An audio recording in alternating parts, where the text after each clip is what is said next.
Assalamualaikum warahmatullahi wabarakatuh. Halo, saya Dokter Ruli. Kali ini kita akan membahas kenapa orang pelit itu gampang sakit dan bukan hanya satu dua pasien, tapi banyak puluhan mungkin sudah ratusan pasien yang seharusnya bisa ketolong atau seharusnya tidak mengalami penyakit yang berat, tapi dia jadi sakit hanya karena pelit.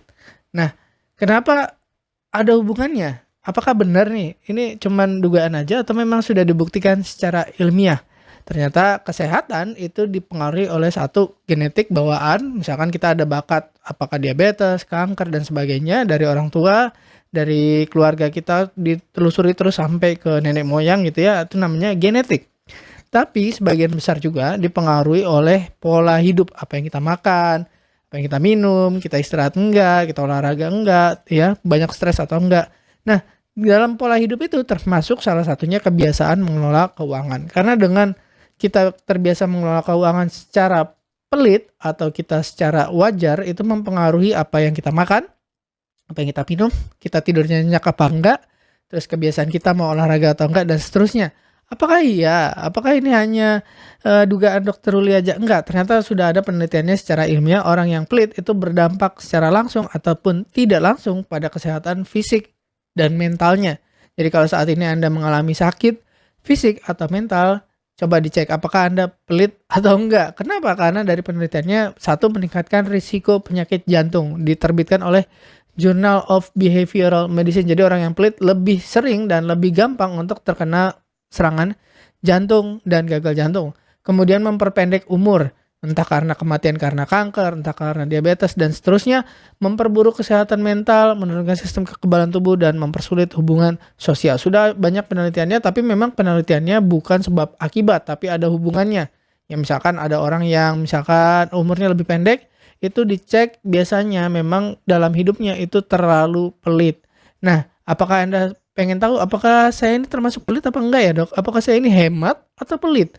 Ataukah saya ini wajar? Dan apa hubungannya dengan kesehatan dan gimana caranya mengatasi kalau saya memang sudah terlanjur terlahir pelit gitu. Nah, pengen tahu jawabannya? Simak sampai tuntas. Kalau sudah siap, ayo kita mulai.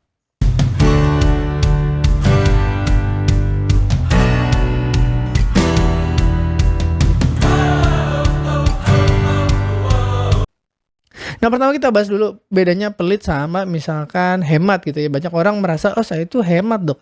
Saya itu nggak pelit." Ternyata menurut definisi pelit adalah orang yang prioritas ekstrim pada penghematan. Jadi dia tidak peduli terhadap apapun selain uang atau selain harta. Jadi dia menghindari pengeluaran bahkan untuk yang penting. Bedanya dengan hemat, orang yang hemat itu tidak boros. Boros itu maksudnya menghambur-hamburkan uang untuk yang tidak penting, itu namanya boros. Boros waktu, juga tenaga, itu juga termasuk boros. Orang yang hemat itu menggunakan apa yang ada dengan sebaik mungkin.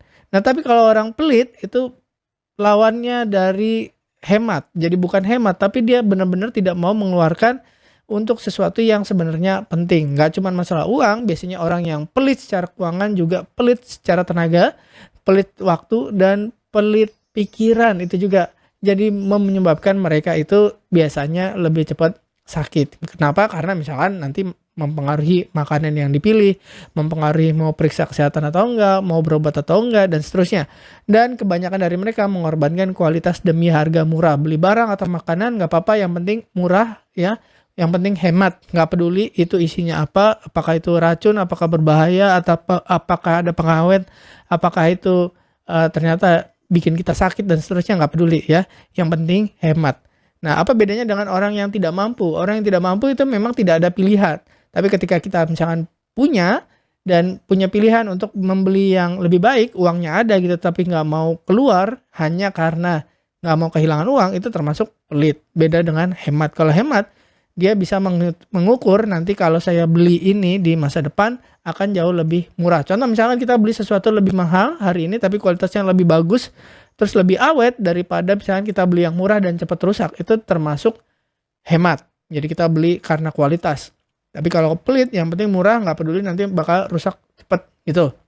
Nah, ciri lainnya lagi adalah orang yang pelit itu cemas berlebihan tentang uang. Jadi kalau untuk kesehatan dia menghindari investasi pada kesehatan, nggak mau olahraga, nggak mau misalkan punya tabungan untuk kesehatan, asuransi, nggak mau cek kesehatan, check up, nggak mau konsultasi medis, nggak mau ini pokoknya gratisan aja pokoknya kalau untuk kesehatan. Tapi kalau untuk yang lain-lain biasanya enggak, terutama untuk masalah gengsi. Nanti kita akan bahas lucunya orang Indonesia gitu ya. Nah, dampak sikap pelit pada kesehatan fisik biasanya nomor satu yang paling sering terpengaruh adalah makan. Jadi kita pola makannya buruk karena milih makanan itu pokoknya murah, entah itu makanan instan, entah itu junk food, yang penting murah, nggak peduli isinya bagus atau jelek, membahayakan atau enggak. Dan seringkali karena kita milihnya makanan murah, bukan makanan yang sehat, ya. Jadi belum tentu nih yang sehat itu belum tentu mahal, ya. Yang murah juga belum tentu jelek gitu ya. Tapi kita pikirkan nanti kalau kita mau beli makan itu seharusnya satu bagus dulu atau enggak.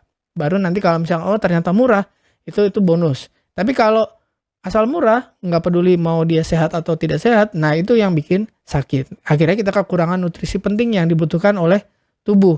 Nah terus berikutnya satu dari makan, dua perawatan kesehatan. Jadi nggak mau periksa, nggak mau berobat karena takut nanti keluar biaya. Nah terus biasanya ini menyebabkan penyakit yang harusnya ringan itu dibiarkan karena nggak mau berobat, nggak mau kontrol, nggak mau cek, akhirnya jadi penyakit serius. Itu banyak sekali kejadiannya seperti itu, makanya saya bikin video ini.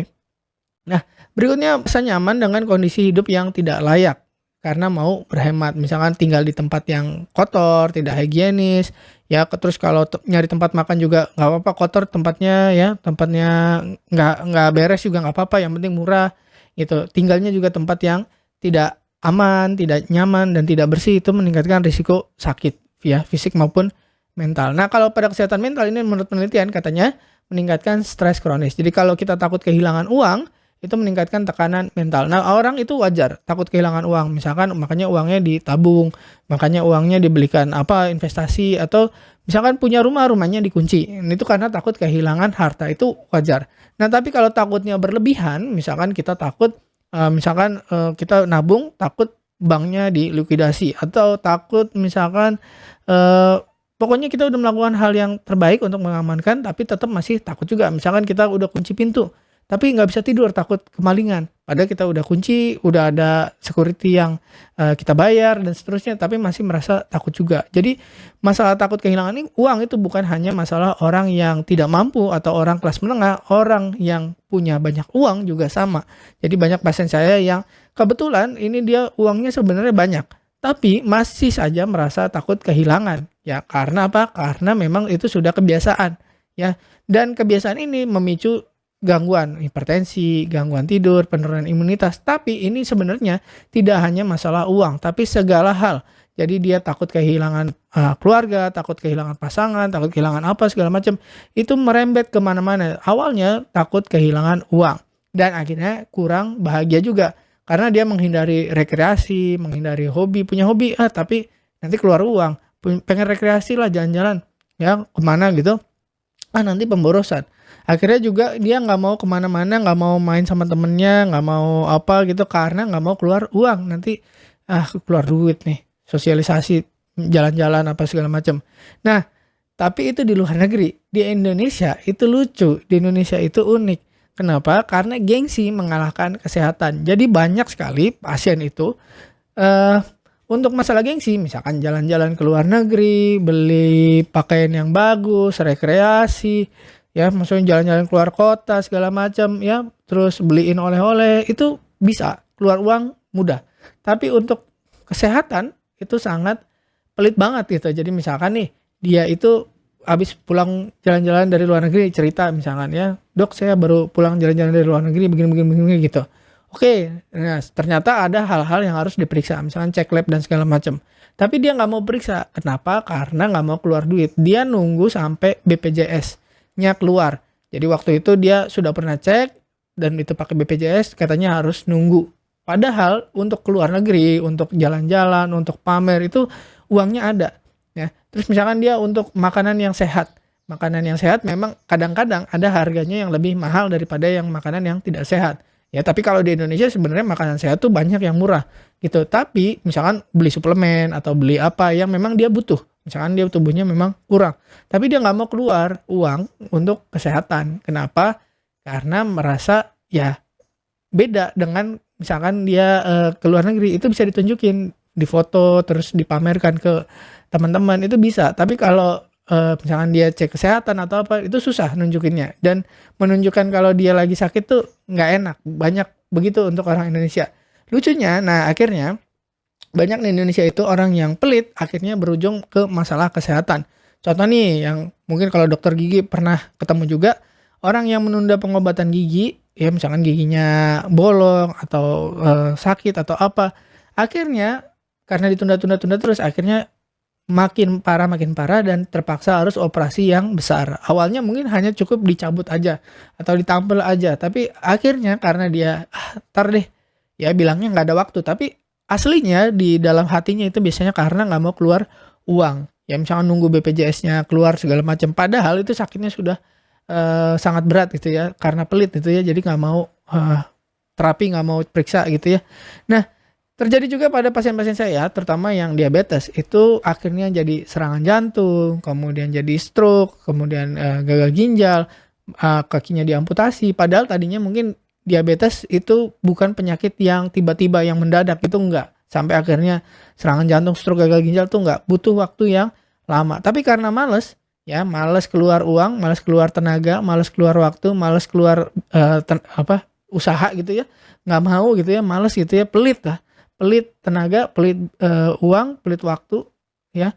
Itu akhirnya apa? Menunda-nunda, akhirnya terjadi komplikasi yang berat gitu. Karena nggak mau keluar uang untuk beli suplemen, nggak mau beli obat sendiri, nggak mau kontrol, nggak mau cek lab, ya semua nungguin dari BPJS. Terus begitu ikut BPJS, antriannya panjang, marah lagi gitu ya. Nah, bukan berarti Anda yang punya BPJS itu tidak bagus, itu bagus juga. Ya, jadi sebisa mungkin kalau pakai BPJS bisa. Tapi kalau mendesak, misalkan Anda sekarang sangat menderita, sangat sakit ya, terus menunggu BPJS itu lama dan ternyata Anda punya uang dan Anda biasa pakai uang itu misalkan untuk jalan-jalan, untuk pamer ke orang lain gitu. Nah, pakailah uang itu untuk diri sendiri gitu, untuk mengurus kesehatan Anda. Penting mana antara kesehatan Anda dengan misalkan jalan-jalan keliling Amerika atau keliling Eropa gitu ya. Ini banyak sekali soalnya pasien yang seperti itu. Jadinya datang udah terlambat, tapi kalau jalan-jalan ke luar negeri itu sering gitu ya, atau jalan-jalan keluar kota gitu. Nah, itu yang tidak ingin kita sampai ke situ. Banyak juga pasien misalkan dia serangan jantung atau dia stroke ya. Terus habis itu misalkan harusnya, atau dia patah tulang gitu ya. Harusnya setelah itu dia fisioterapi supaya apa? Supaya bisa pulih tubuhnya seperti semula gitu. Fungsi-fungsinya bisa bagus. Nah, banyak orang itu fisioterapi mungkin 1-2 kali terus habis itu nggak mau lagi, akhirnya mungkin tulangnya kurang sempurna posisinya atau jalannya belum benar gitu ya, akhirnya banyak komplikasinya, misalkan jadi sarafnya kejepit dan sekarang akhirnya harus minum obat nyeri saraf sepanjang umur hidupnya gitu untuk menghilangkan nyeri yang harusnya bisa dicegah dengan dia ikut sesi fisioterapi. Cuman karena tadi pelit waktu, pelit biaya, pelit macam-macam, nggak mau berkorban segala macam ya, akhirnya ya ngapain dok, mahal, nggak ada gunanya misalkan fisioterapi dan segala macam. Ya memang fisioterapi contohnya ya, fisioterapi itu nggak bisa 1 kali 2 kali langsung bagus, nggak, emang butuh beberapa kali gitu untuk bisa Anda fungsinya balik seperti semula. Dan sekarang ngeluh gitu, ternyata biaya untuk beli obat nyeri sarafnya itu lebih mahal daripada biaya fisioterapi. Ya misalkan bisa berkali-kali dan itu harus diminum seumur hidup gitu. Itu kan sangat sayang sekali andaikan kita tidak pelit. Jadi lawannya pelit apa? Hemat. Jadi kalau dengan hemat Anda bisa sehat. Jadi investasi pada kesehatan itu prioritas. Investasi makan yang bergizi, investasi olahraga, investasi waktu untuk dan biaya untuk cek medis ya. Itu semua kebutuhan, bukan pemborosan, bukan kegiatan yang sia-sia. Jadi mulailah Anda investasi sekarang supaya masa depannya lebih enteng, lebih mudah. Misalkan Anda pasti udah kenal namanya nabung gitu. Nah, ini juga nabung, misalkan nabung otot, nabung tulang, nabung otak segala macam. Sekarang konsepnya diubah gitu. Bukan hanya untuk misalkan buang-buang uang, tapi memang kita menabung dengan kita makan bergizi, olahraga, check up, terus konsultasi dokter. Terus itu bukan pemborosan. Jadi dengan mengelola uang yang bijak itu kita bisa bagus. ya. Jadi investasi sekarang, sisihkan dana untuk kesehatan dalam anggaran bulanan kita. Misalkan 10% atau berapa persen untuk kesehatan, misalkan nanti untuk biaya check up, untuk biaya konsultasi dokter, misalkan untuk biaya ikut program, atau untuk apa terapi apa. Kita nggak pernah tahu ke depannya akan ada apa. Mungkin kita punya asuransi, mungkin kita punya BPJS, tapi banyak hal-hal di masa depan yang kita nggak tahu, yang mungkin nggak di cover BPJS, yang mungkin nggak di cover sama asuransi. Dan kita kalau nggak siap, ya kita cuma bisa nyalahin keadaan, nyalahin Tuhan dan seterusnya gitu ya. Tapi kalau kita mindsetnya kita hemat, kita investasi dari sekarang. Jadi kalau hidup ingin berkualitas itu bukan sekedar tabungannya besar. Jadi uang itu dipakai untuk sehat satu dan bahagia ya. Meningkatkan umur panjang dan kualitas hidup. Jadi misalkan Anda banyak uang tapi sakit-sakitan, itu nggak enak juga. Umurnya panjang, sakit-sakitan juga nggak enak. Sakit-sakitan itu nggak enak banget ya. Udah nggak punya uang, umurnya panjang, sakit-sakitan, itu nggak enak juga. Jadi harus tiga-tiganya, semua harus di manage dengan baik gitu. Jadi mindsetnya diubah. Dengan mencegah kita pelit, itu kita bisa mencegah sakit. Jadi kesehatan itu adalah aset utama. Jangan ragu mengeluarkan uang untuk kesehatan. Lakukan pencegahan daripada pengobatan. Kalau Anda ngerti investasi, Anda bayar sekarang sebelum Anda sakit untuk mencegah, untuk vitamin, untuk olahraga, untuk macam-macam, untuk ikut program dan seterusnya. Itu akan mencegah pengeluaran yang jauh lebih besar di kemudian hari. Ya, karena penyakit berat tuh, ya namanya penyakit berat, itu pasti ongkosnya juga berat. Ya, sekarang mulailah belajar membedakan antara hemat dengan pelit. Orang hemat itu mengatur uang secara bijak, ya, nggak cuma uang, ya, tapi waktu, tenaga dan seterusnya itu dipakai dengan bijak. Bedanya dengan pelit, itu nggak mau ngeluarin untuk yang sebenarnya memang dia butuhin. Ya, dia butuh makan, makannya harus bagus, makannya harus sehat. Ya, itu hemat kalau mau keluarin. Tapi kalau dia nggak mau keluarin, walaupun untuk dirinya sendiri, itu namanya pelit. Padahal dia butuh, tapi nggak mau. Nah, itu pelit. Berharap orang lain ngasih gitu ya. Berharap misalkan rumah sakitnya gratis, berharap dokternya gratis, berharap periksa labnya gratis dan seterusnya. Boleh aja, namanya BPJS gitu. Tapi ada hal-hal yang tidak bisa di-cover sama BPJS. Dan sekali lagi, uang adalah alat, bukan tujuan utama kita hidup. Jadi gunakan uang Anda untuk hidup sehat, untuk hidup bahagia. Jadi kalau punya banyak uang tapi Anda nggak sehat dan tidak bahagia, itu sebenarnya Anda sia-sia gitu uangnya. Jadi kesehatan Anda adalah kekayaan yang sejati. Kalau banyak kutipan dari orang-orang bijak zaman dulu ya, percuma kita kaya kalau nggak punya kesehatan. Percuma kita panjang umur kalau nggak punya kesehatan. Jadi baik-baiklah dengan uang Anda, jangan pelit, terutama untuk diri sendiri. Jadilah orang yang sehat, yang kuat, yang semangat, ya, bahagia. Terima kasih sudah menyimak, semoga bermanfaat. Ingat, jangan pelit tapi hemat. Pentingkan kesehatan Anda. Assalamualaikum warahmatullahi wabarakatuh. Terima kasih telah menonton hingga selesai. Jangan lupa tulis pendapat Anda di kolom komentar. Saya Dr. Ruli dan saya sangat senang bisa belajar dan berbagi dengan Anda. Salam hidup sehat dan mulia. Jangan lupa tekan tombol like, subscribe, lonceng notifikasi, dan ikuti media sosial kami sehingga Anda tidak akan melewatkan ilmu berguna lainnya dari kami. Sampai jumpa di video berikutnya.